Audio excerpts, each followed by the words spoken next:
बाळ, फ्रीजमधून श्रीखंड काढ ना. आम्ही पूर्वी घरीच बनवायचो श्रीखंड. त्याची चवच वेगळी होती. आता काय सगळं रेडीमेड.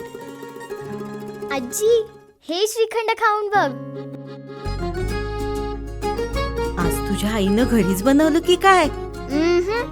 हे आहे गोकुळचं श्रीखंड. अगदी जिभेवर रेंगाळणार. जिभेवरच नाही तर मनावरही रेंगाळणार. गोकुळ श्रीखंड, मनावर रेंगाळणार.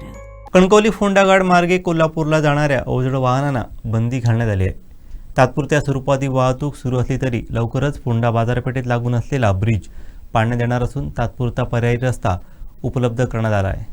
फोंडाघाट बाजारपेठेतील हा जो ब्रिज आहे ब्रिटिशकालीन हा पाडण्यात येणार आहे आणि त्यामुळे अवजड वाहनांना बंदी होईल. काही दिवसातच हे 1 ते 2 दिवसात अवजड वाहनांना बंदी होईल. पर्यायी रस्ता नागरिकांची मागणी आहे म्हणून सध्या पर्यायी रस्ता हा सध्या करण्यात येत आहे. एकंदरीत बघतोय की आता सध्या पर्यायी रस्त्याचं काम सुरू झालेलं आहे आणि तोच रस्ता आहे तो चेकपोस्ट, म्हणजे जो फोंडाघाटचा जो चेकपोस्ट आहे, घाट उतरल्यानंतर तो चेकपोस्ट आहे, त्या चेकपोस्टच्या पुढे आल्यानंतर डाव्या बाजूने पर्यायी रस्ता ग्रामपंचायतच्या बाजूला बाहेर पडणार आहे. असा एक रस्ता करण्याचं काम सध्या इथे जी आहे ती तांत्रिक टीम करत आहे. हा ब्रिटिशकालीन ब्रिज आहे तो पाडणार आहेत आणि जो अवजड वाहनासाठी हा रस्ता देखील बंद असेल. पर्यायी वाहतूक कणकवलीवर वळवली असं जिल्हाधिकाऱ्यांनी सांगितलेलं आहे.